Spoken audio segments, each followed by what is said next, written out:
To start, this is not Cold War 2.0. I'm tired of seeing everybody talking about Cold War 2.0.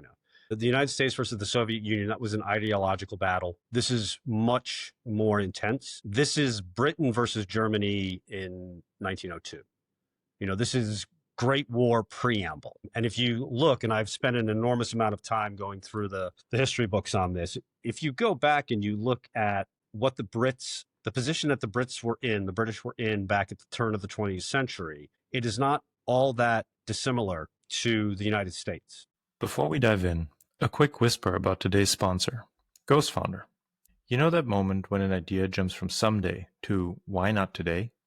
Ghost Founder lives in that moment. Ghost Founder takes the sketch from your napkin, gives it a heartbeat, and walks it out into the world. Fast. While everyone else is still writing pitch decks, the ghosts are wiring prototypes, lining up seed investors, and tuning your ops. Product market fit isn't just a hope, it's an outcome. If you're the kind of renegade who refuses to wait for permission, visit ghostfounder.com. Because around here, we scope things, build things, and fund things, in that order. Ghost Founder, the quiet engine behind loud breakthroughs. Today, we're thrilled to welcome back Peter Alexander to our show, the Covered Call podcast. Peter has spent nearly 30 years, I think it's actually 30 plus years at this point, living and working in China. He is advising global companies through his firm Zeben Advisors. He's got deep first-hand experience navigating both the Chinese and the Western business worlds, and he brings a rare, unvarnished perspective to one of the most misunderstood countries in the world. If you want the filtered talking points, this probably is not the episode for you. But if you want the truth, at least Peter's truth, he's the guy to bring it. Welcome back, Peter. Thank you so much for taking the time again. Listen, I appreciate you guys reaching out, and sort of as I commented in our back and forth in emails, it's sort of the China conversation nobody really wants to have. So I appreciate you you bringing out the platform and having me back on. Yeah, I mean, clearly you have Stockholm syndrome, right? It's a very obvious. No, Yeah. I'm teasing. No, it's interesting you say that, because I've had a couple of people when I've shared perspectives that clearly do not align with the traditional talking points, as it were, on China. People have said, oh, because you've been there for 30 years, then you have Stockholm syndrome. And I kind of just roll my eyes and think, so what you're saying is experience is now Stockholm syndrome. Okay, that's fine. But there is that label. There people look and say, well, you're just completely pro-China. And yet, if you actually stop for a second and you listen to the commentary or the points that I make, far from it. It's more of a geopolitically rational approach of where China sits. And as we'll talk about, I guess, today, where China sits, especially from the point or perspective of the United States. Yeah. I mean, I've got two young kids, right? And my son, he started doing things like playing a little bit of football, started playing a bit of chess, right? And I often think of it as, hey, when I tell him, if you want to get better, you need to put in the work, I'm telling that from being on his side, right? But when I look at a lot of the conversations, to your point about how when you tell people, hey, if the West wants to compete, this is what you need to do, put in the hard work, and then you get told, oh, you've got Stockholm syndrome, you're just in love with China. This doesn't make sense, right?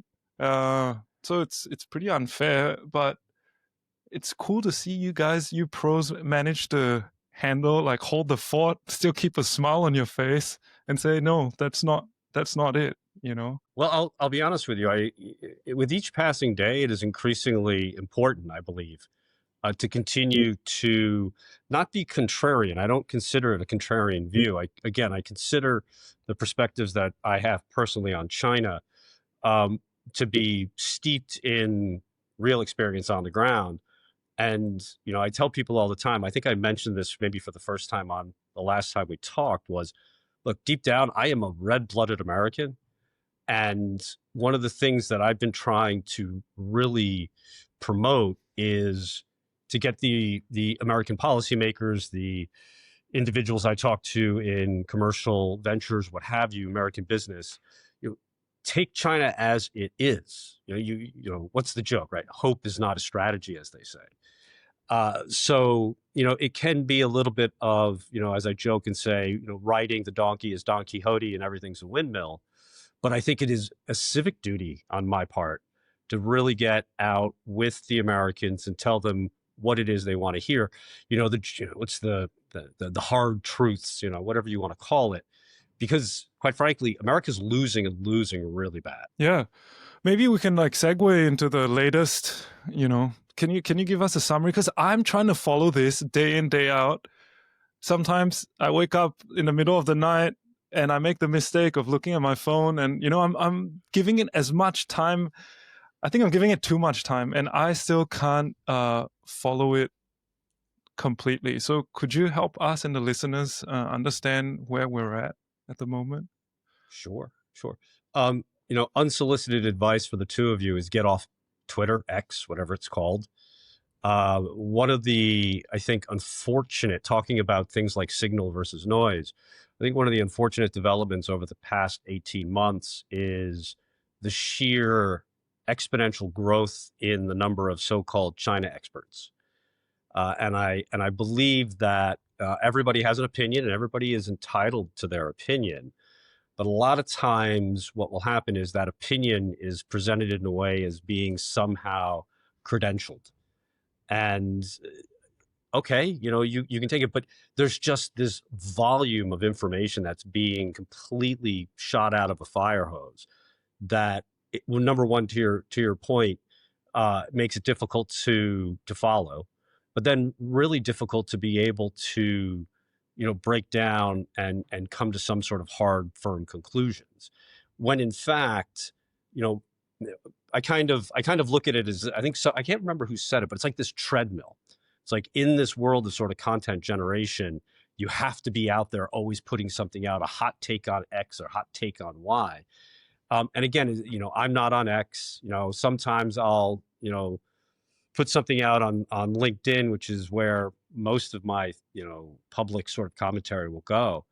But I'm not on every day. I'm not even on every week, just because everybody's out there commenting. So the timing, I think, of this discussion is critically important, right? Here we are less than a day after the US and China have had their second round of talks. And you have Donald Trump coming out saying, we have a done deal. Yeah.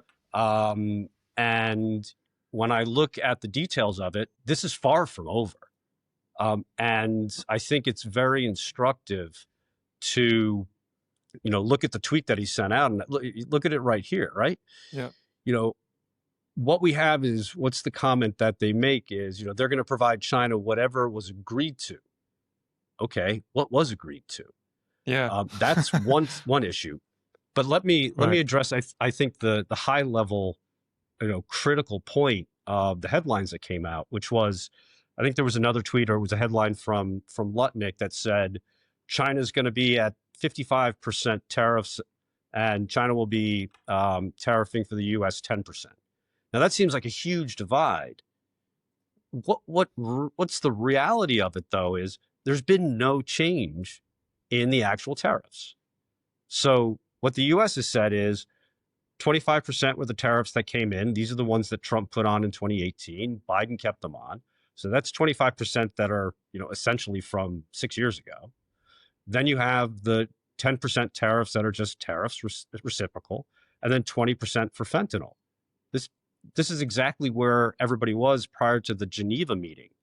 And China at that meeting, when they came out, said, we will keep on 10%. So there's no change in really what the tariffs were. But I think the critical real takeaway is nobody knows what the US is actually going to deliver, considering that the Chinese have said, okay, we are going to, continue with and put back into place rare earths and predominantly the battery technology that everybody was scouring for. So if anybody has sat across from a Chinese counterparty for a negotiation, here's a couple things that I can share with you. I have on numerous occasions. Number one, we're talking about a meeting in which I believe Xi Jinping and Donald Trump spoke Thursday, Friday of last week, and they agreed to meet on Monday in London. There's never been an instance where the Chinese will be that quick to be able to agree to a meeting. So that originally should set off people's questioning of, okay, what is going on? And then number two is there's never been a deal done in a matter of days. Now, I'm not suggesting that the totality of the relationship when it comes to whether it's tariffs, non-tariff barriers, things like that with the Chinese and the Americans is over. But I do believe that for China to have a willingness to be able to acquiesce in the way that they did, they received a lot of what they were looking for. And trust me when I say, this is not about the United States allowing Chinese students to go to Harvard. It's not even about jet engines or spare parts. This is about chip and chip-based technology. And that's the reason, that's the primary reason why both in Geneva and now in London, the US side has come out and has not provided any details whatsoever because it's capitulation. Trump is going to want the win. We're going to have to see what I don't know how things play out over the next couple of weeks. But again, I think the key takeaways are China got exactly what it wanted. And this is far from over. What's the old joke, right? That in China, it's only after you sign an agreement that you truly begin to negotiate. And that's where we are right now. What, I mean, going into this, you just said China got what it wanted. What did China want? Well, there's the immediate demands that they would have had, and this would have been on chip and chip-related technologies. So, my guess is, if I was a betting man, that you would have seen headlines from about a month ago where NVIDIA announced that they were going to have to take a $5 billion write-off because they had these H20 chips that they were no longer going to be able to sell. My guess is that's going to get lifted. But I think what's more critical, and again, this plays out into sort of the bigger ambitions that China may have over time, is think for 1 second about what has transpired over the course of the last, call it 8 weeks. You've had a series of export controls that the United States has been implementing over the past 6 weeks, but even prior to that, with the Biden administration's so-called small garden, high fence nonsense. And, to have China finally come around and say, well, we're going to play the same game and do export controls on rare earths. Again, one of my favorite American saying is, don't hate the player, hate the game. But there was an additional layer that I think China, in my opinion, is looking to break through on, which is the allowance for individual nations to control their own commercial destiny. Now, when the United States chooses to go in and say, we're going to weaponize, trade, which is what they've done, they go to the Netherlands and they tell ASML, you can't sell your technology either. Or they go to Japan, they go to Tokyo Electron and say, you can't sell your technology either. They go to Taiwan and say, same thing.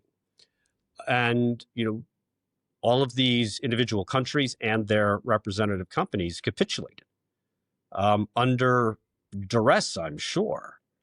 So, what China, I think, is really looking for is to be able to have that kind of engagement. Or if the Netherlands decides that China is some way a national security threat, let them make that choice uninhibited by the overtures of Washington, D.C. But ultimately, the issue is the United States is right to try and contain China. I don't think it is a strategy that's going to work.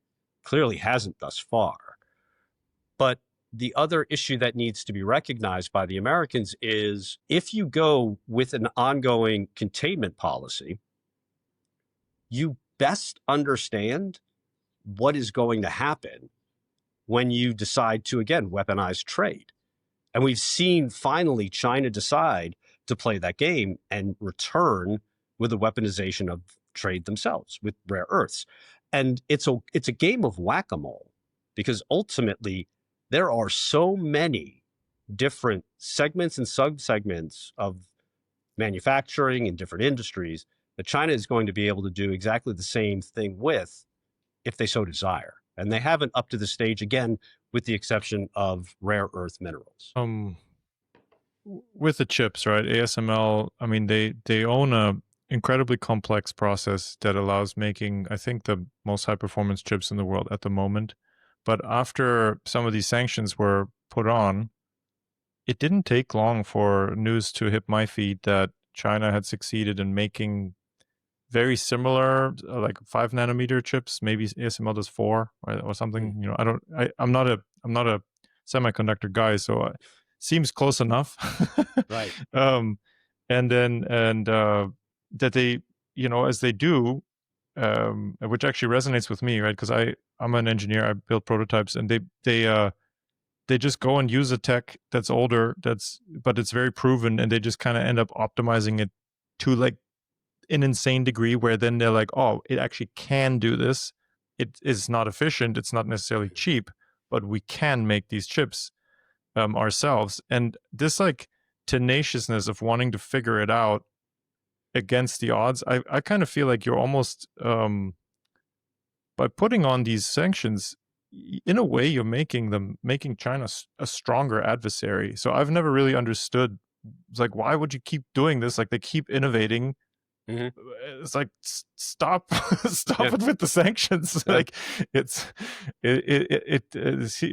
every move seems to backfire somewhat. But I mean, I don't know to the scale of, maybe they built a couple of chips, they've proven it can be done. That doesn't mean it's done on a industrial scale. But right. But China seems to keep having moves behind each move, and it from my perspective, from the Western side, it seems like we're kind of out of moves. Okay, it's a great point. Let me expand on it to what I consider to be one of the more critical strategic issues, and that is, it may be the case for Europe, but I'll focus on the U.S. The Americans need to stop underestimating China. It's that simple. And there is this unfortunate way of thinking in Washington, and I think you both have heard me talk about this before a little bit, which is the concepts of how to compete, for lack of a better word, with China is driven by policy that is very, very steeped in 20th century thinking. Whereas the Chinese are working asymmetrically.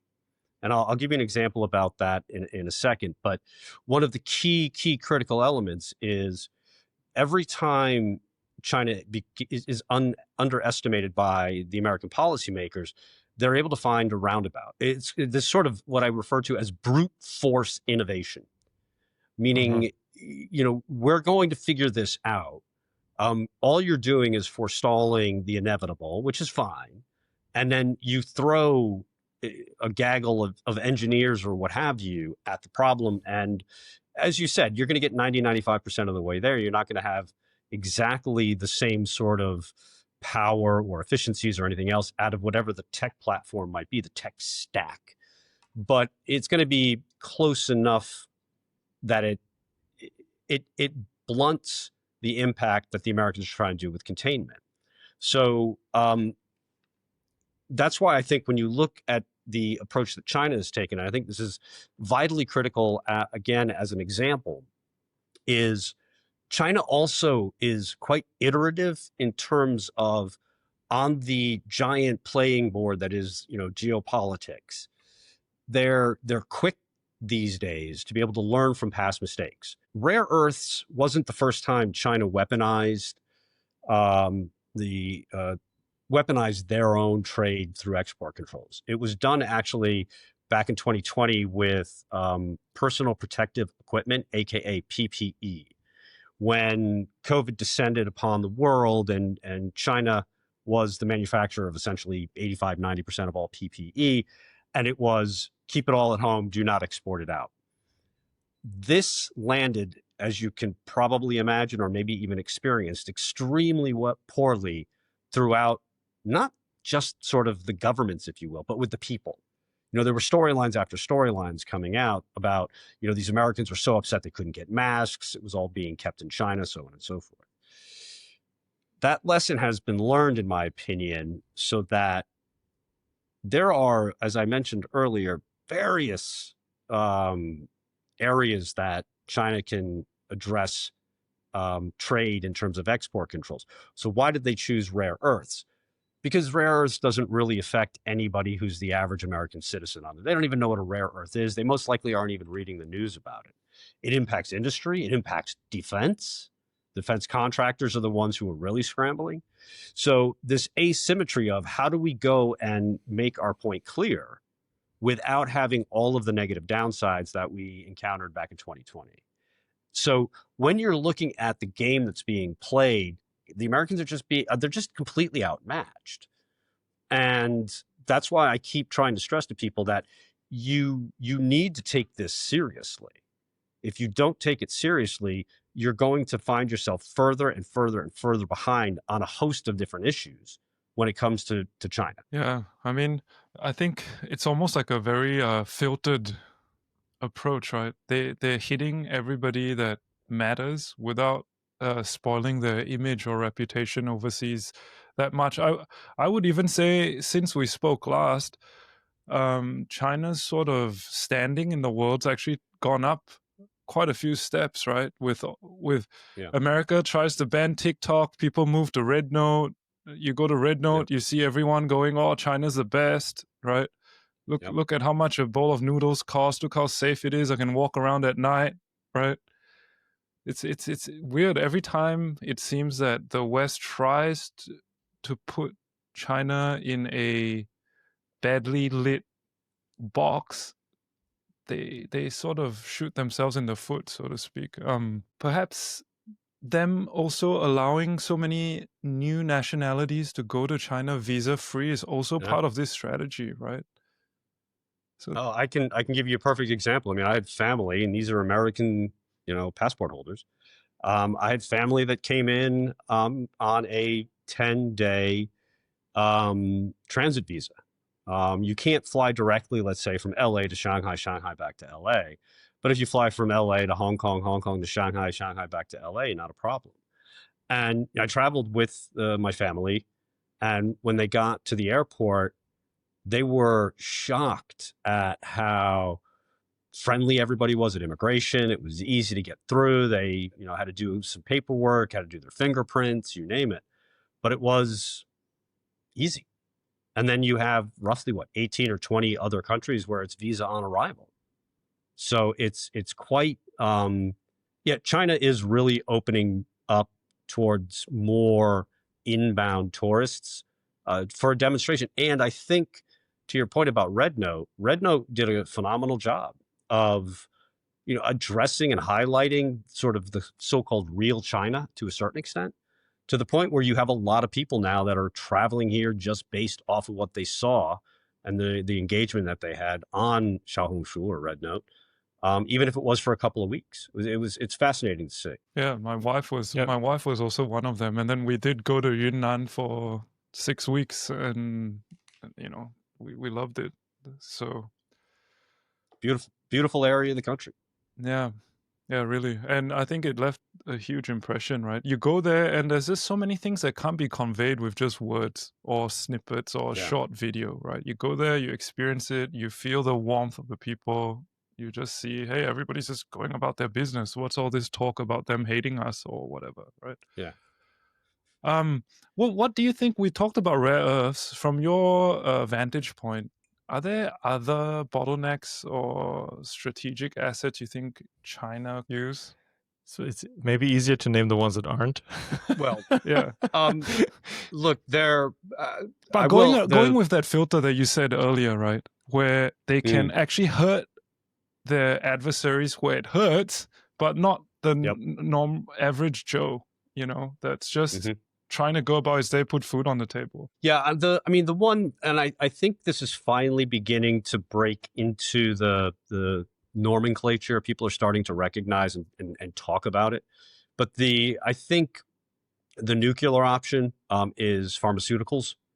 That's the real concern. because something like 80% of all precursors, all ingredients that go into antibiotics come from China. And, that's one I really do not believe that China would ultimately pull the trigger on. But the real, I think, issue is the intermediate and finished goods that are, consumed in the United States or Europe, for that matter. And, I'm talking with a number of different organizations who are calling up and asking about what's going on, especially now that the export engine is back up and humming, to understand, what is actually taking place with regard to the export business. And I think one of the questions that you had posed to me as well is, to both answer the question about are there pressure points, but actually aligning with the do not underestimate the Chinese. One of the I think interesting stories that's come out over the last 6 months or so is the first thing that the Americans need to do, and I'm talking about the American politicians, the American business leaders, but mostly the politicians. Stop talking publicly about what you're going to do. Stop. Like Kash Patel, the head of the FBI, does a 3-hour sit down with Joe Rogan. Why? Like there's no upside. And I think the way that I framed it was, you look at cultural differences, and it's you have this sort of narcissistic individual desire for fame that drives so many in the United States, whereas China remains the collective. Everything is being done. You can agree or disagree however you want, but it's ultimately about the collective good. And that's where the aims are going to go. So, how many people even know who the Minister of State Security is? It's a guy named Chen Yixing. Like, nobody knows. You think he's going to sit down somewhere and go on for 3 hours talking about what their plans are going to be? No.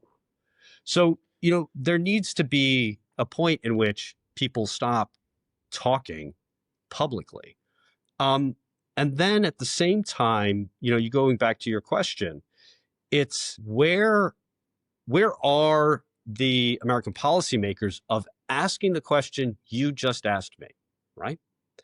So I'm sure there are people who are out there right now that are going through what else might the Chinese have up their sleeve that could have the same sort of impairment that rare earths did. So you have policy wonks and whatnot in Washington, D.C.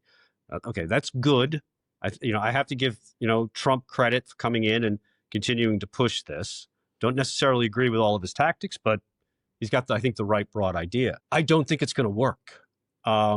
Funnily enough, before I jumped on here with you all, I put a clip of a video I did from CNBC in 2018. So in 2018, I'm in New York, I'm on CNBC, and I'm literally talking about all the issues. Why is Apple still in China? Like all of these issues from 6 years ago, and nothing was done. Still the same. So when I look, it's exactly still but the it's same. not the same in what China, right? In that 6 years, China has moved so much. Well, China recognized that's a great point, because China recognized that when Trump came in the first term and he came out with all of these sort of attack vectors on China, they spent as much time as possible, especially during the 4 years under Biden, to be able to address as many of those attack vectors as possible, and did a I'd say a good job. The United States has not moved at all. Like everything that I talk about in that 2018 clip, you can, and I think I wrote this, you can copy and paste it to right here, right now. So it's really about the political machine asking itself whether or not they want to take this seriously. And I don't think there is, at this point in time, the willingness within the United States to take what are going to be very hard decisions that are going to be somewhat painful, to be able to do things like, we want to be able to build production capacity in the United States. Okay, right. What's been the talking point for the last 10 days? We need a full, political move to be able to get rare earths up and going in China, in the United States. have any idea how much time is going to be required to get to that level? Remember, underestimating China is dangerous. We're talking about a country that has built a production juggernaut over 35 years.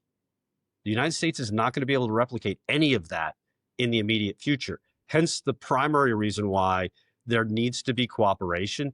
The United States is going to have to swallow very hard its pride and figure out ways to cooperate rather than directly compete on every element with the Chinese. I just realized I don't think I specifically answered your question, but my mind went in that direction because I get the question of what else they can do, but it's more than that. It's everything. Exactly. It is literally everything. That's my feeling as well. And it's almost like when they've got so many good strategic positions, everywhere you push, they can then hurt you more with a counter, right? So they can just, in a way, from what my own experience when I am working there, I see that they don't often take the first step. They let you create that first position, right? But then they know that they've got so many strong options that it's okay. They can let you sort of choose your poison in a way, right? So I don't know if we would be able to say right now what all the bottlenecks will turn out to be, but I guess it depends a lot on how the West, like you say, do they choose to compete or cooperate? You know, because if they want to compete, I think China's got this escalation dominance, right? They can just keep escalating with you, and at the end, you have to go, okay, let's come back to the table. And again, I think with regard to the export engine, right? Because there was a lot of focus on China's the end, or the U.S. is the end consumer, and the consumer always wins.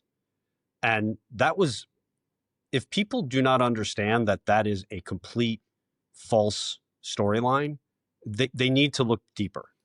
Because the entirety of the Geneva meeting that took place came due to Walmart, Costco, and Target and other big box retailers going to the White House and saying, look, we traveled to China. We told our suppliers that we needed them to eat the tariffs or the majority of the tariffs. And every one of the suppliers to the individual company said no. I talked to a few of them. They held up their contracts and said, you forced us into a long-term contract with everything from quality, pricing, you name it, we're going to hold to it. And it became very evident that, and by the way, I should add, all of these exporters said, we're going to go offline. And the reason they were able to go offline was they had known that when Trump came into office, that tariffs were most likely going to be put in place, not knowing where they would land. So throughout the second half of 2024, what the exporters did is they ran lean and they built up a cash position. And keep in mind, as we all know, during that second half of 2024, every global, predominantly American consuming group went to their Chinese producers and said, we want to buy as much as possible. So you had companies that were running lean and making excess profits. So their cash balances probably had them out 6 to 8 months on average to be able to weather this tariff trade war. So, these are the kind of steps that get taken. And I think this is, again, maybe the best example, if you will, of, what else China could do is just, they can starve, Walmart, if you will, of the ability to buy what they need to put on the shelves. So, but what are the so I mean, a lot of the rhetoric, right, to me, at least from my perspective, has been very transparent. Like, of course, this idea that the customer is always right, it's a nice to have, let's say, but that has more something to do with like level of service rather than will you eat the tariffs. That's a overextension of that concept. But so I know from talking with Jason, who spent a ton of time in the solar industry, that there are industries in China that are not doing great, right? Yeah. So so that means there is I don't think that American tariffs are the predominant trigger for that. Maybe it's part of multiple causes, but are there risks of building overcapacity? Because it seems like I mean, just the level of how cheap stuff has gotten. Like, so I'm thinking specifically about like the motors that make drones fly or lithium batteries. Man, that stuff has gotten so incredibly cheap. It's unbelievable that somebody can make that complex of a product and still make a profit by selling a Mhm. I have some on my desk because I'm working on something right now. A little high performance motor. It's insane, and it takes like there's parts in there from like 4 different factories, and then they sell this product for $15, and in China Yep. I could probably get it for 4. Like, Yep. but it is mind blowing what needs to happen in the supply chain to make that possible. So Mhm. how do they even make money in the first place? Like, Well, I mean, if they're selling it to you, they're making money. They may not be making a lot of money, but they're making money. And I think yeah, this is a critical, I think, missing point that a lot of people have when they're looking at China manufacturing, which is you have essentially manufacturing hubs where what happens is you say you've got a motor with 4 parts in it, right? Okay, well, the motor yeah, comp like 30 parts, but from 4 different factories, right? So okay. yeah. And I will guarantee, I would hasten to guess with a high degree of confidence that all of the manufacturing capabilities at these different manufacturing units are within, I don't know, 20 to 30 square kilometers of each other. They're all So down the street. Yeah. correct. And that, I think, has been one of the most underappreciated variables, if you will, in determining why China's been able to manufacture both at quality, speed, and price, is they do everything very close by. The EV market is the best example. There are like 4 different hubs, like Wuhan. I think there's one up north, Shenzhen, and you have this very quick ability to iterate whenever you're moving. And I mean, how is something like Xiaomi being able to go from making a phone to making a car? Because they're in that same region where BYD sort of has been building out, and they're able to move forward that quickly. Now, to your real question, which is there overcapacity? Absolutely, across the board. And I think globally, the Europeans and the Americans are right. Even countries here in Asia are absolutely right to be concerned about China dumping. And they're not dumping from the standpoint of this is some geopolitical power move for China to take over an industry. It's simply China's manufacturers have just generated such amazing scale that they're able to produce at levels that no one can compete with. So they're able to then export it throughout the world. And what happens to all your local manufacturers? Now, there is a separate, I would say, side to this story, which is there are also manufacturers of similar product that just are bad. My favorite example is the drone industry. I mean, the United States came out with a bill. I can't recall if I mentioned this on our last conversation, but they came out with a bill. I think it was last October. And it was like the anti-communist China drone bill, and the world's leading drone maker, DJI Technologies, was banned from selling drones in the U.S. Those of us here, we called it the Skydio bill because Skydio is the biggest manufacturer of drones in the United States. What does it tell you when Ukraine, it seems as though I'm jumping on a completely different talking point, but it's relevant. What does it tell you when the Ukrainians say, you know what, we're not going to buy drones from Skydio anymore because they're garbage, quality's horrible. We're going to buy units from China. They're cheaper and they're just more efficient. So, you've got this ability to scale. You've got the United States, which, quite frankly, if I was to critique the Trump administration, my biggest concern right now would be, again, regulatory capture. I want to see companies in the United States compete. I want to see deregulation. I want to see competition, competition, competition, because I still believe that the Americans can compete and outcompete the Chinese if they were left to their own devices. But for the Chinese right now, absolutely overcapacity is an issue, but they're still making money just because of the efficiencies that they were able to beat into the process over 30, 35 years. Okay. Peter, I've got a question. It's just my own view, but I'd love to know if you think it's Yeah. accurate or not.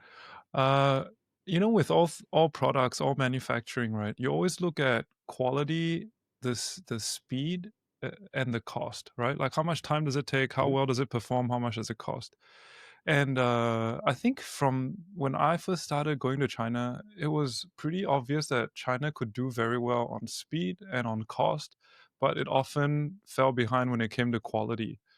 The Right. last few years, like maybe even from COVID times, right? I noticed that they're even competing on quality. If you took away the other Yep. two components, they're still like the best choice. Even Yep. same timing, same delivery time, same cost, you might still choose a Chinese product just because it's better. And I think Mhm. that when I'm talking to people here in the West, I think that's the shoe that hasn't dropped yet. Like they still think, okay, like to your point with the drones, hey, yeah, China can make it fast, China can make it cheap, but they're not as good. And I think they Mhm. haven't really got the memo yet that no, actually the stuff that's coming out of China is really, really good. Maybe the best, you know. Mhm. Do you feel that's true, or am I going too far? So I can give you a very interesting specific example. Let me ask: are either of you into photography, cameras, things like that? It's Yeah. out of the crop, but there's a For me, what is I've it, a got tons Nikon? of cameras here. Yeah, like Okay. Yeah. So my wife is I would say, obsessive camera enthusiast. okay, High end stuff, you name it. Leica, Hasselblad. yeah, It's an expensive hobby. yeah, But what has been fascinating to watch is lenses. yes, Chinese lenses over the last 3 to 5 years, mm, they're, I don't know, 60% cheaper than even a Leica lens, like top end Leica. Um, I would say their performance is around 90% in terms of everything you're trying to get out of a good lens. And it's, what had started a couple of years ago with my wife to experiment with them. Her attitude now is she's like, am I really just going to buy a lens because it has a name on it when I know that I can get it half price, same basic quality? So what I think is interesting, Jason, to the question is it depends on the industry and the manufactured item. Quality's always been something that China's continuously been improving upon, but the more complicated the actual end product has been, the farther down the line the Chinese have been in being able to replicate high quality production. But that's just slow moving. It's they're already catching up. And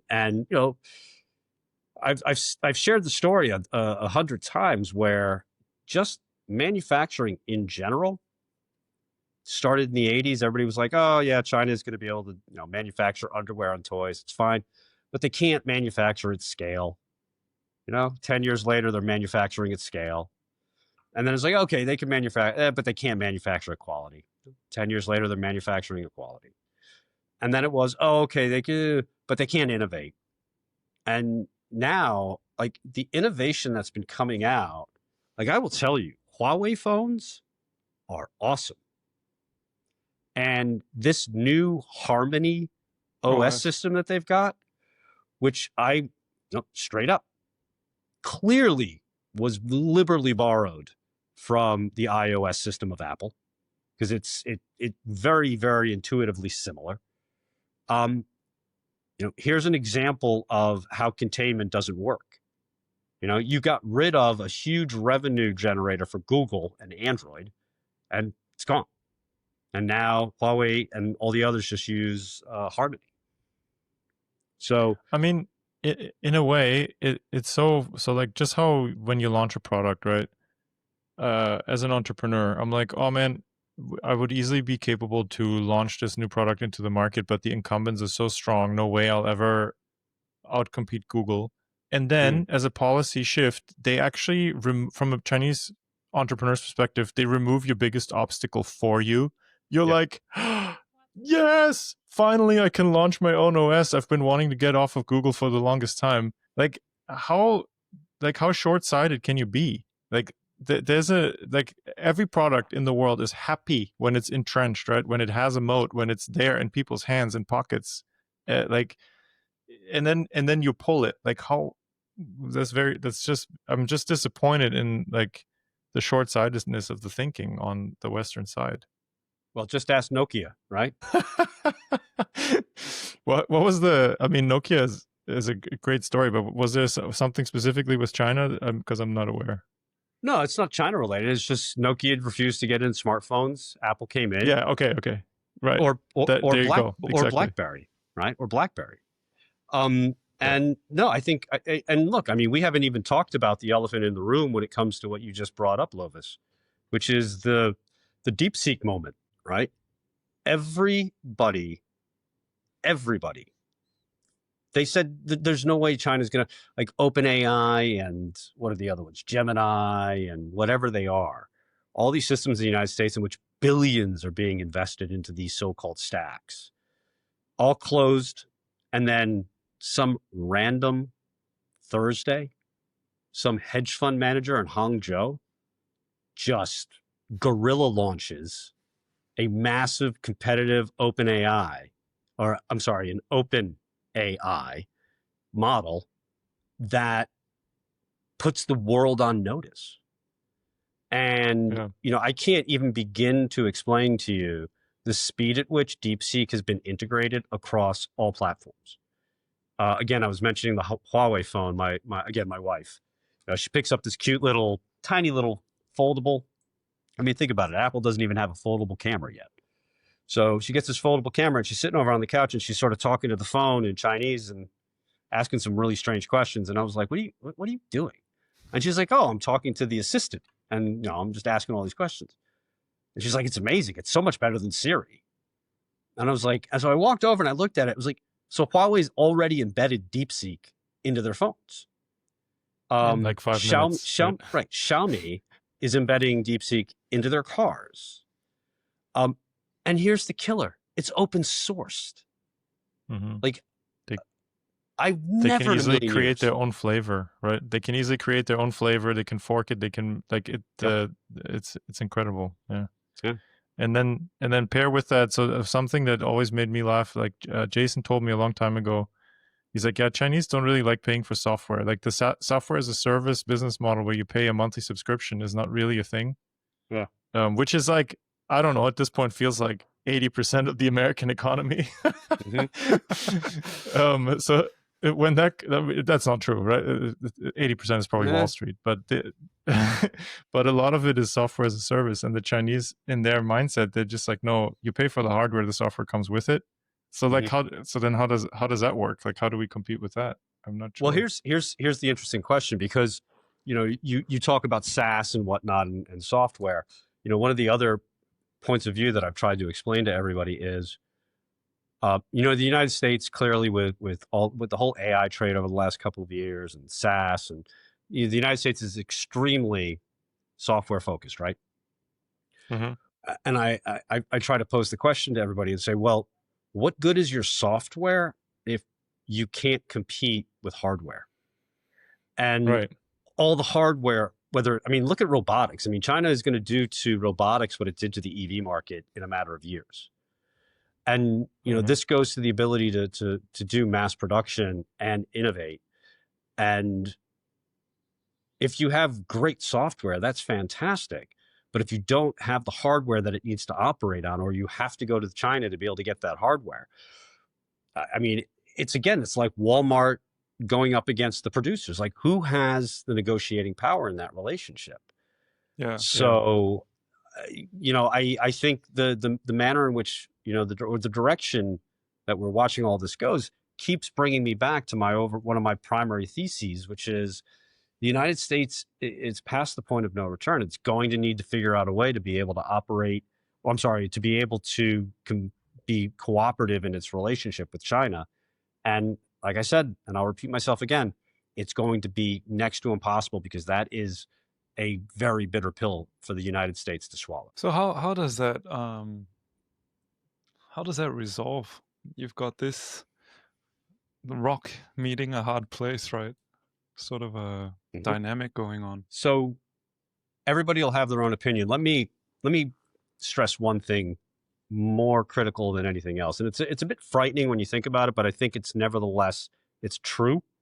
To start, this is not Cold War 2.0. I'm tired of seeing everybody talking about Cold War 2.0. The United States versus the Soviet Union, that was an ideological battle. This is much more intense. This is Britain versus Germany in 1902. This is Great War preamble. And if you look, and I've spent an enormous amount of time going through the history books on this, if you go back and you look at what the position that the British were in back at the turn of the 20th century, it is not all that dissimilar to the United States. The British at the time had all these colonies and they had all this trade and whatnot. The United States has all their military bases and all their colonies.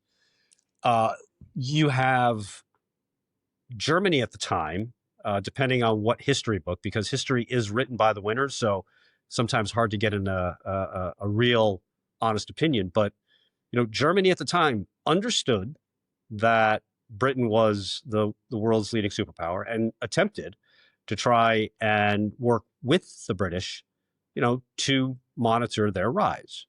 And the British were very accommodating, sure, but did nothing to help. In fact, they did the opposite. If you look at some of the history, they literally put on tariffs, just like the United States is doing with China, on the Germans. The British economy was absolutely dependent on German steel for the build out of their navy. The whole history of the British, I keep calling them Brits, the British as comparable to the United States today is fascinating. And the best example and the suggestion that I make to everybody is just go to Wikipedia and look up what is called the Berlin to Baghdad Railway. Yeah. And 1902 is a critical year for a host of reasons, but it was really when naval power shifted from coal to petroleum. And clearly the Germans, not a lot of petroleum under the ground there. They had the access through the Balkans, mind you. Now let's keep an eye on where this would go, to get down to Baghdad to be able to get petroleum. And they went to the British and they said, look, we want to do this together as a joint venture of some sort. And the British said, sure.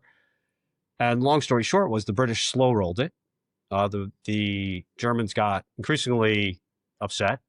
The Germans increasingly viewed Britain as trying to contain their rise. You had Britain, France, and Russia come together in an alliance. And, this did not end well.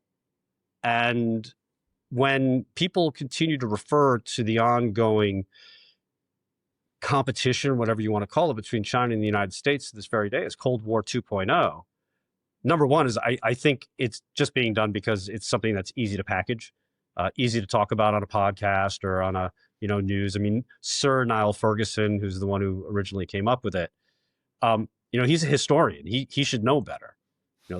This is great power conflict. Look at what's going on with everywhere from Taiwan, the Philippines, you name it.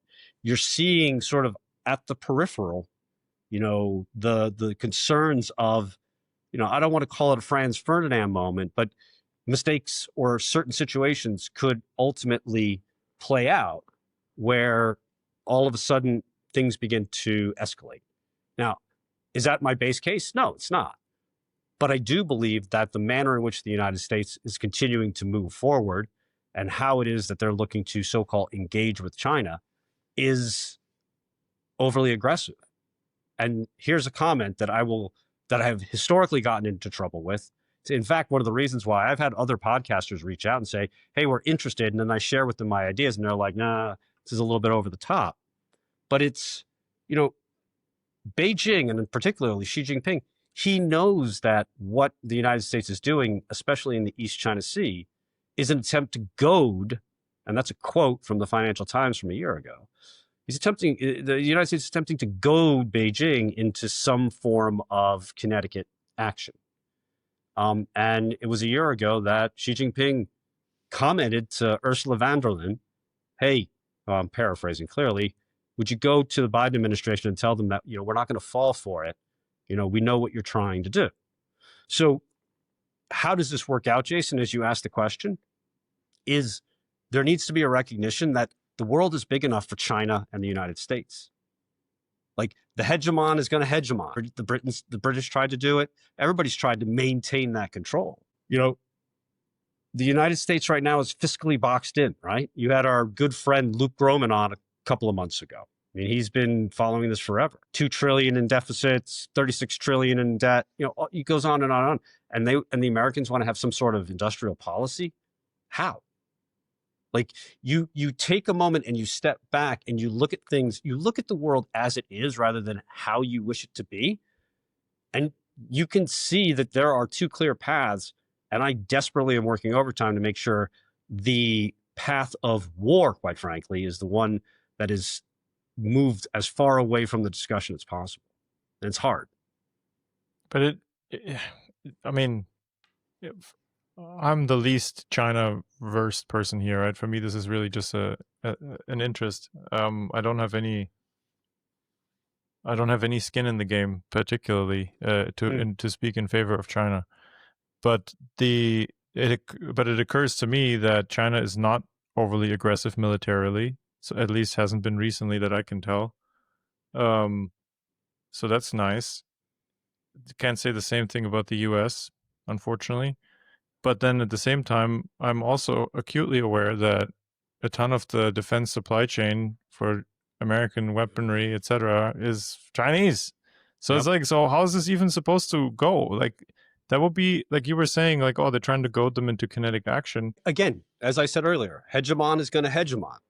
You know, it's, you know, why couldn't the British get along with the Germans? I mean, right. We're talking about literal family connections to Queen Victoria at the time, right? Right, and only separated by a small channel, right? Like not even continents apart, but correct. But there is this it's been clear, you know, through history. It's not even just the British and the Germans, but the thing that the real variable that I think was always understood and has, I think, been both forgotten and also downplayed is the degree of complementary, call it aspects or elements between the US and China can make for a phenomenal partnership. You know, you can have the United States act as, you know, the service driver of the world and China can be the manufacturer of the world. The issue is you have competing systems. And this is a little bit like Cold War 2.0 if you wanted to make that comparison. But again, Jason, back me up on this.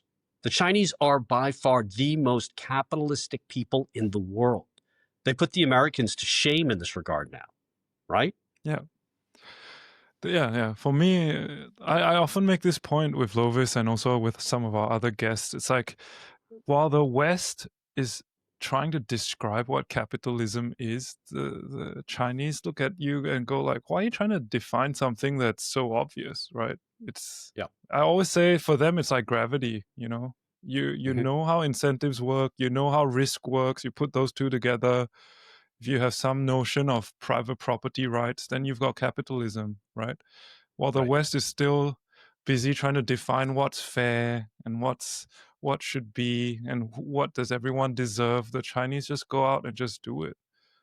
So maybe China needs to work on a rebrand, right? Or somebody needs to work on some sort of a rebrand so that it's not that far apart, right? Like, I don't think, and you're right, I don't think that they're that far different, and it doesn't serve anyone by just calling names like communist China. Like, what does that even mean? What does that word even mean, right? But hold on. Where did the brand that is now, let's call it, in the zeitgeist, where did the brand come from? It didn't come from China. No. Right? No, exactly. The brand has been manufactured by a bipartisan consensus in Washington, D.C. Look, I'll give you a bit of inside baseball. 2 nights ago, I had a senior person from State Department for dealing with sort of economic relationships between China and the US, and another person that was from the State Department as well, but more of like I would call him a defense attaché to a certain extent. He was wearing more of a defense hat. First time I was meeting this defense guy, the individual from state that I had known for a long time was in town, and it was great. And the econ state rep, I said, well, tell me what you think the current state of China's economy is. And he checked all the boxes of the popular commentary of China. Property market, need fiscal response, not enough consumption. You need private enterprise. Everything that you see in the Financial Times and the Wall Street Journal, on and on and on. Now, my argument to him, or I should say my position to him, wasn't that he was wrong. But you've heard me say this so many times elsewhere. It's just incomplete. And then we got on to the other gentleman who was wearing his defense cap.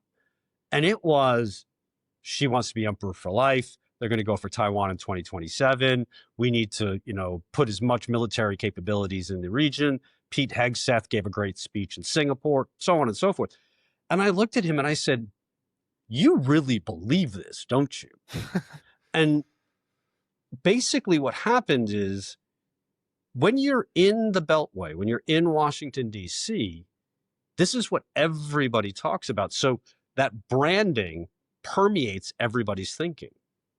And you can probably understand right now why I am certainly not sought after as a guest to have these conversations, because it runs smack dab to say, not only is your assessment of China incomplete, I would go so far as to say that it is dangerously wrong.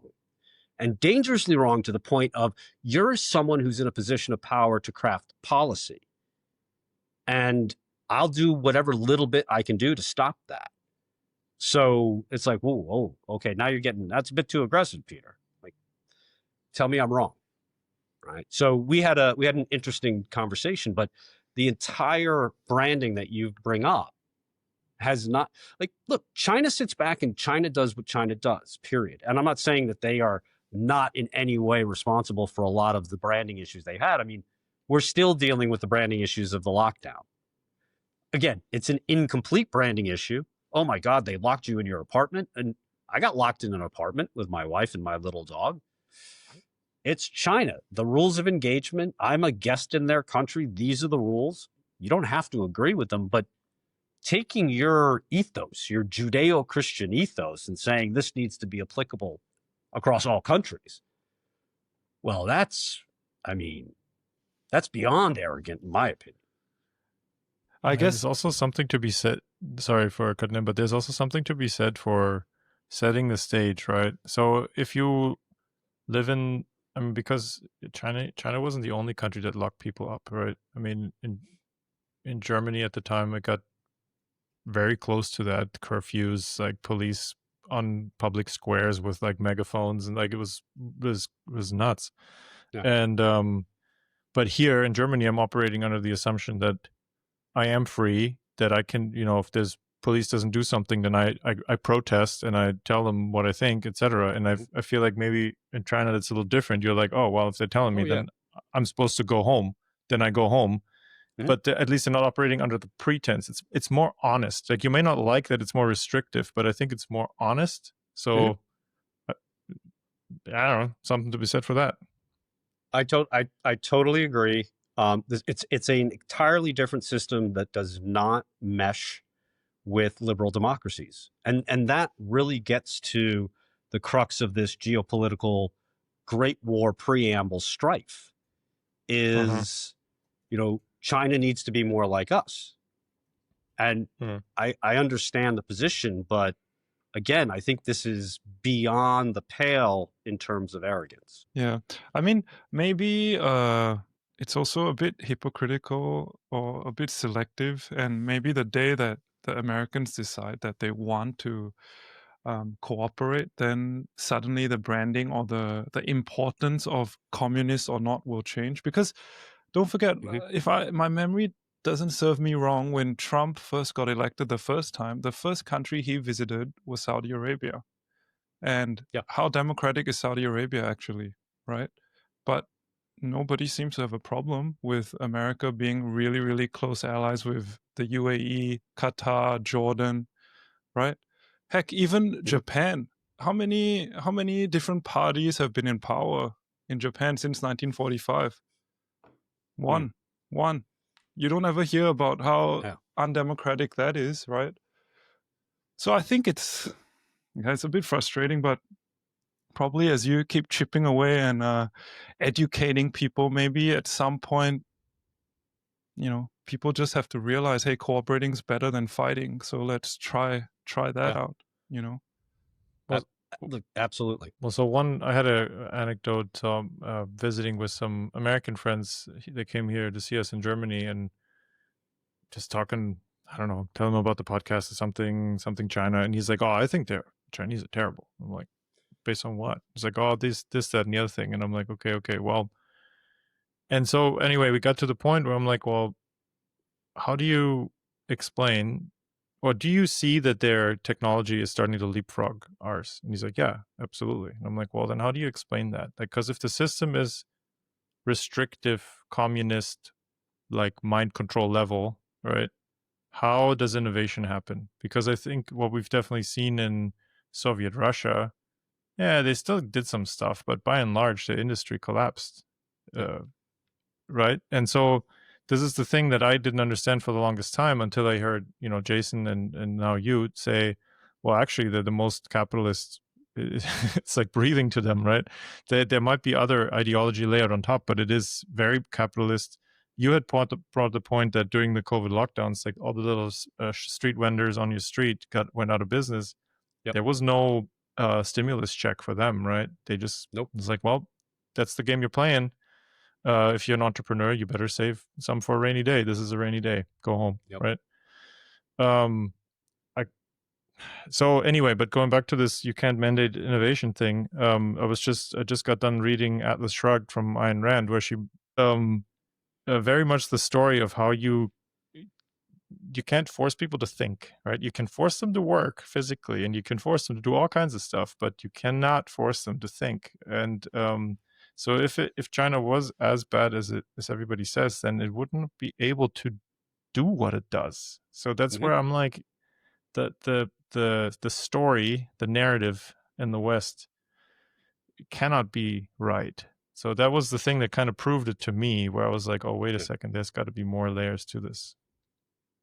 Yeah, I mean, the way that I always try to explain it to everybody is, number one, most important, is there is a completely different societal system that operates here. And that's both from a cultural point of view, but also from the government point of view. I mean, think about this for 1 second. We're sitting here on a video call. I'm in Shanghai, China. For those of you out there that are listening to this and don't know that, I can sit here and have a conversation for hours on end about Xi Jinping, about Taiwan, Xinjiang, you name it. Good, bad, or indifferent. There's no one that's busting down the door, putting a black bag over my head and throwing me in the back of a van. These are the kind of, there's a respectful level in which you're able to have these discussions. Now, if I were to go out and do that on the street in Chinese with a couple hundred people around me, okay, then I'd be in trouble for sure. But that's the social contract in terms of trying to keep civil society from ripping each other apart, as opposed to Los Angeles right now. And I believe what the United States is having something called "We Want No Kings" or whatever, protests they're going to have across the country today. So extremely, extremely different societies. But it's not the oppressive country that people make it out to be. So it's a challenge. It's a challenge. But again, keep in mind, I keep coming back to it, which is it serves the anecdotes when you see so-called oppression are the anecdotes that I believe are truly what the policymakers and those in power in the United States latch onto. I mean, look at Taiwan cracks me up the whole time, which is like, oh, we're protecting democracy. I'm like, no, you're not. Like, if you look at a map of the world, and you look from Japan to Korea to Taiwan to the Philippines, The United States has China surrounded to the east. I'm shocked that China has not been more aggressive. And now they're putting troops in Taiwan, and they're putting missiles in the northern end of the Philippines, and they're building submarines with Australia. China has demonstrated a level of what I will call military exercises that have been, I don't know, they've been couched, if you will, as, oh, China's being more aggressive. My attitude is China's just being, they have the right to be able to defend their territory, whatever people think about that. And it's also the reason why the South China Sea is so critical to the Chinese, because ultimately what's happened is you've limited the ability for the Chinese to move to the east, so they are only allowed really the opportunity to move through the south. And that's why you're seeing it as hotly contested as possible, 9 dotted line, whatever you want to call it. But there's a lot more behind all of the talking points than just what you're reading in the media or what's coming out of, let's call it the credentialed class of Washington, D.C. Yeah, I just put this up because I just saw it last night and I thought it was pretty funny. They put all the bases, right? They list them. And the line is, look how close they put their countries to our bases. Yeah, exactly. I've seen this one before. Yeah. And again, there's even been conversations about NATO expanding into Asia, into Tokyo. Like the North Atlantic Treaty Organization, they voted, I think it was last summer, they voted on expanding a liaison office in Tokyo, and France objected. So it didn't happen. So again, right, you have current power centers that are looking to maintain their power, and China is playing a different game, and they're playing it brilliantly. Global South, all of these sorts of things.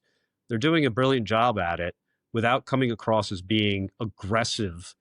Whereas, and I think, Jason, you were mentioning this before, the United States with the trade war on everybody has come across as being the aggressor. Yeah. How do the Chinese, like the people you rub shoulders with, how are they looking upon these recent events? You think they're all sticking together? Are they quietly confident? Do they feel like, hey, we shouldn't just give in too easily? What's the mood like? There's definitely, with the so-called Liberation Day back in early April, that lit a fire under a lot of Chinese in terms of rallying around the flag, as it were. But that's to be expected. I think that happened in a lot of different countries, not just China. And I wouldn't say that it's a fervent nationalistic, theme or vibe that's going on right now, but people recognize it as though, okay, we must be doing something right if the United States is being this aggressive with us. You know what I mean? Yeah. But then I think, as I've commented to you before, how do the Chinese look at what's going on? It's just another Thursday. It's like, I'm just going to get to my job. I'm going to do my business. I'm going to do what I need to do. I'm going to put my head down, take care of my family, whatever the case might be. There's no drama in China. Yeah. And when they look upon the United States, and again, I'm assuming you're still once in a while jumping on Xiaohongshu and looking through it and some of the videos. Yeah. I mean, I've told everybody I know, I'm like, look, go download the app and just get a feel of what's going on in China. They're very open for the most part on what they share there. Yeah. And, it's everyday life. And, you're going to see some funny stuff about Trump and some funny stuff about, what's going on in, Elon Musk or whatever else might be the case. But ultimately, if you take it one level higher and you think of it from the standpoint of the Beijing power brokers, they will, and it's not just the United States, there is always this tendency to monitor and scrutinize very clearly what's going on in all different countries. And I think when you take a look back on the last 25 years, China's good. China's also gotten really lucky. Because again, the United States as the hegemon from 2001 with 9/11 onwards, they took their eye off the ball. Now we can debate whether or not, going after Osama bin Laden, being in Afghanistan or Iraq for 20 years is the right policy. I don't believe it was.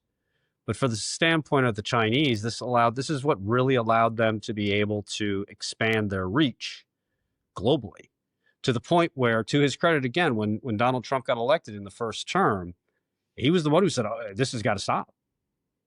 Right? We need to refocus our energies on China. China's the real competitor that we need to go and focus on. So, what you're seeing right now with the United States being very much at odds internally is also playing into the hands of the Chinese, because Yeah, of course. the American policymakers, they have their attention is divided. Yeah, same. I mean, same in Europe. There's so many issues cooking that they don't really have bandwidth, I don't think, to genuinely deal with that crisis in a productive way, I should say. And I just want to say that's an issue when you talk about rallying around the flag and you talk about great power competition. When you look at Germany and Britain, for example, in the past, and all the other great power competitions, by and large, I guess the societies came together and consolidated and did what they needed to do to the best of their efforts as one unit, right? But when you look at America today, I don't know for sure because I'm only looking in from the outside, but it seems divided, right? It seems they're not as united as they could be. So that's something that plays into China's hands for sure. Because when you go to China, you don't get that feeling. You get far from that feeling that the Chinese people are divided, right? No, not at all. I mean, again, it's, for me, what China continues to remind me of is my experience of living in New York City in the early 90s, late 80s, early 90s. And very different than the New York City today. I mean, back then when I was living there, you eat what you kill type of environment. Like, you were running and gunning, you were trying to make your own way, you were trying to get a job, trying to get promoted, working like a dog, you name it. Didn't matter necessarily where you went to school. That kind of helped a bit, but it was who you were, and did you have the energy and the drive and the intelligence to get things going? And that's China. Yeah, of course you're going to have people that are connected, and that you could say anywhere else in the world, but ultimately, the real issue is just moving forward, getting things done, working. And everything else doesn't matter. Like, it's all nonsense. Like, you name it. So in closing, because we're definitely we're taking up a lot of your time. You kind of started talking a little bit about maybe a positive outlook of a positive future outcome, right? Because I mean, safe to say, none of us here, and I think honestly, no. But percentage-wise, I don't think anybody in the world really wants a freaking kinetic war between China and America. I genuinely don't think. Like, I think there'd be less than a fraction of a percent who actually would like that. Agreed. So, let's just paint a picture. What will be a positive, like, collaborative outcome of these two great powers working together, just from your perspective? Okay, so this is a little wonky, but I think it's pretty funny. I don't know. It was about a year ago or so. I started looking into this issue, and I was thinking to myself, there has to be a time, sometime in the past, when, like, there were two equal great powers that didn't hand off power to one another, but didn't go to war. How was that solved? And in fact, it was called the Treaty of Tordesillas between the Spanish, what became Spain, and the Portuguese in 1494, I believe. And essentially, you had these two major, growing empires that were bumping up against each other with where they wanted to put their colonies. And ultimately, what they had to do is they had to sit down together, and it was mediated by the Pope.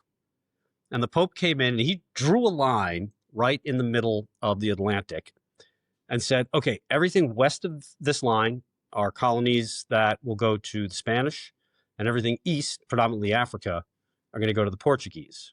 And what was a small little interesting element of that is where the line was drawn at that time. Technically, South America had not been discovered. And because Brazil popped out a little bit, the line crossed a little bit of the edge, which is why to this day, Brazil speaks Portuguese. It was colonized by the Portuguese. No way. Yep. No way. So, and this is where that hard pill needs to be taken by the United States. Look, it's a very strong opinion of mine that China has no desire to be the hegemon. What China wants to be able to have is, number one, they want to be viewed as respected by the United States. And I think they're moving in that direction. And number two is they want their sphere of influence, which is, to the Americans, the Western Pacific or the East China Sea. And if you go, like, maybe use the international date line, right down the Pacific, and you're like, look, Western Hemisphere, Eastern Hemisphere, this is going to be your sphere of influence. Now, Korea, Japan, Taiwan, Australia, Philippines, Vietnam, Thailand, goes on and on, Indonesia. Does this mean that that the United States or that the Chinese are going to go around and try to colonize and take? No, it's about having that safety net that the Chinese have been seeking to say, look, this is just our area where we don't there are 50,000 troops still to this day in Japan, 25,000 in Korea. Forget about the bases, forget about things like Guam, what have you. Why are these still there? Like, these were there for the Soviet Union and the real Cold War. So that's kind of what I think needs to happen. So if you can have a treaty, something like what happened between the Portuguese and the Spanish, granted 600 years ago, I think that is kind of where things need to go. There needs to be, number one, there needs to be a recognition by the Americans that there's an over-dependency on China for virtually everything. And what is required is, first and foremost, to assess where the dependencies are, which ones are critical, and what to do about them, and then go down the list. And, the simple example that I've given people is you should invite BYD or Xiaomi or whomever to come to the United States and build factories as a joint venture and allow them to come in, allow them to bring in their people, allow them to train everybody up. Do that with Catel, with the battery manufacturing, solar manufacturing, whatever the case might be. Bring that manufacturing in, allow the Chinese to bring their own employees in as well to help train up locals. There needs to be a willingness to be able to accept the world as it is, not as the Americans wish it to be. So I'm hoping that, I believe that the Chinese are very open to this sort of thinking. The Americans are not. Again, based on the conversation I had with this one individual the other night, no. Like, we're not going to be better dead than red, as my father once said to me before I moved to China.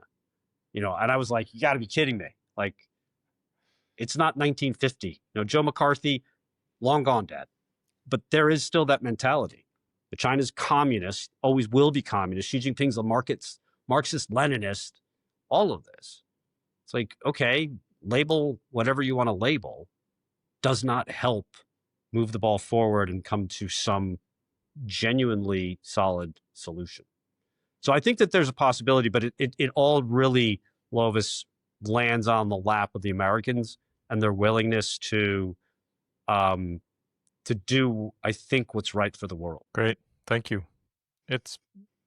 Maybe it just needs more time. Didn't Winston Churchill said the Americans always end up doing the right thing, but at the end, they have to try everything else first.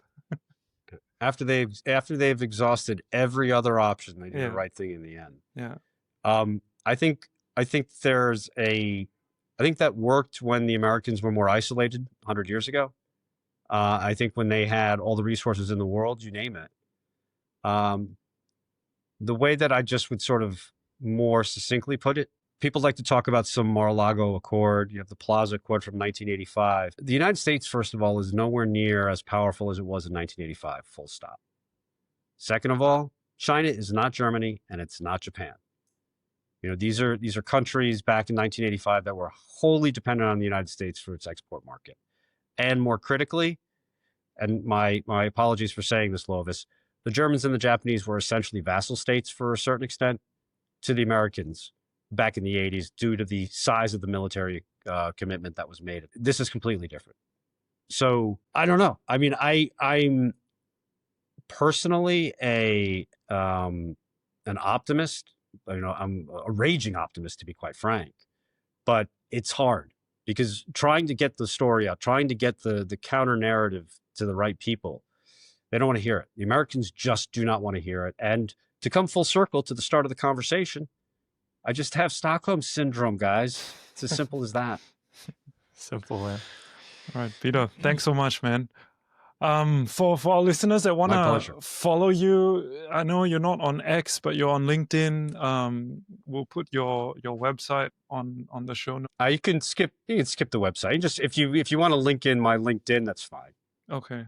And anything else you're working on at the moment that you want to share, or? Not really. I mean, I'm just having conversations. I'm on like 3 to 4 Zoom/team calls a day, having these sorts of conversations, but with business leaders. Okay. They're clearly open to it because they're trying to find a way to mitigate risk. Mm-hmm. It's more the opinion makers, and I'm not sure how much of an opinion maker these individuals are, but you know, the people that are, you know, running around on, you know, Fox or CNN or whomever, you know, they're not interested. So all I'm working on is trying to get the message out. And that's why I appreciate you guys inviting me back on. Yeah, it's such a blast. All right. So till next time, hopefully things get more peaceful when we speak next. That would be your lips to God's ears, Jason. Thanks, Peter. Thanks, Lovis. And that wraps up our main conversation. But we're not done yet. We're going into overtime, where Jason and I unpack some insights, reflect on what just happened, and connect a few dots. And go. Yeah, so after this call with Peter, Jason and I did not record normal overtime. We kind of ran out of time. We ended up talking with Peter way longer than we thought. And we actually did a somewhat of a debrief with him on the call. But then we didn't want to share that since it was officially after our recording time. However, Jason and I got to talking, and me specifically got to thinking. This conversation and previous ones that we've had and that we've shared in other episodes really left such a great impression on me. And as I said during the episode, I am by far the least China-versed person in this conversation we just had. However, my interest has definitely been piqued, and since I am an engineer who operates an engineering business out of the United States, I'm directly affected by a lot of this tariff talk back and forth, because as things are, most technological components, be they electronic or mechanical, are made in China currently. And because I've never been to the industrial areas where the stuff is actually made, I've actually honestly been to very few factories in my life. Jason and I decided to go on a trip. So this is now just a few days after the recording of the episode with Peter that I'm sharing this, and flights are booked, and we're planning on being in Shenzhen, Hong Kong area, and then traveling over to Shanghai and visit Suzhou as well. We have a good handful of contacts there. Some we've met through the podcast, some from other reasons. I'm currently in the process of lining up some suppliers that I also routinely order from for my prototyping business.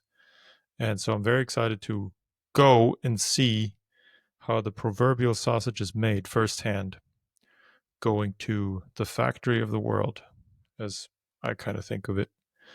And I have been to China once before, but it was on a purely touristic trip, and I was very much not prepared. Didn't have a guide who could speak the language, didn't really know where to go, just kind of wanted to go and see it. Went to Shanghai. It was great, but I found it very hard to access without having a person that has kind of been there, done that, and also can speak the language. So this has been a spur of the moment thing. Like, absolutely felt inspired and had the gut feeling after this talk with Peter that this is what I ought to be doing. And I'm not really sure the outcome I'm looking for, other than to go see for myself, because I really don't want to take secondhand knowledge in this debate. So many people are against China and consider it the enemy from the West perspective. And it doesn't strike me to be the truth. And I don't really want to take anybody's secondhand knowledge in this case. I just want to go see. And as an engineer and engineering nerd, I just want to kind of see what I'm up against, right? If you are in the product design space, engineering space, trying to make anything cost competitive with China is next to impossible. Anybody that wants to go to scale ends up going to produce in China at the current state. I mean, maybe you'll go to Vietnam or some country bordering China, but you're definitely going to end up in the region. And so because this is my business, this is my livelihood, I think I owe it to myself to go and see it. And who knows? I'm a big believer in making human connection and spending face time with people. And I'm very curious to see which impressions I take away from seeing the factories, but also meeting the people. And we'll definitely do a recap. Probably check in along the way in this exciting, adventurous trip. And yeah, just wanted to share that, these conversations we have here have a real impact also on Jason and I. I mean, in fact, that's honestly the main reason why we do it. And be happy to report some progress later. Thanks.